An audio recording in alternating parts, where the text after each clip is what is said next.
Manipur Top Channel digi video amta update tawjage ngasi ayuk phongwasi phongla January gi tang 10 da Pakistan da asiba nupi amuk hingalakre angakpa thawdo amada Pakistan da hospital amada sire haina lokthokrabi sahi yankai surabi ama mahaki aroiba mathau mangamgi iruzabada amuk hingalakre haina ngasi sagolsa numitki media report amada phongkre Dr. Singh mahakpu sire haina lokthokhiba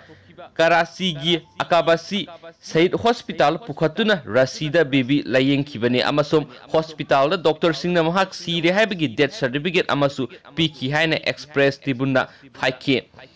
Dr. Singh na Sire Lakhoraba Matunda Mahaki Haksang Adu Mokta Puraki Amasum Aikoina Mahakpu Aroiba Matau Mangam Taunabgi Dama Iru Zabiba Horakpada Ka Adugi Manungda Laibi Nupi Amana Mahaki Haksangi Kayatsing Lenglakpa Adu Uki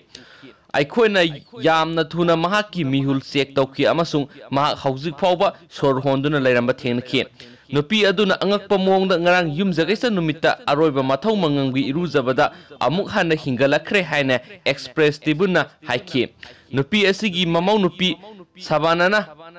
mahak hauziksu sor hole amasum hanagi public hospital da hauzik layeng sathari haina su paw sina makhatana palli. Thank you.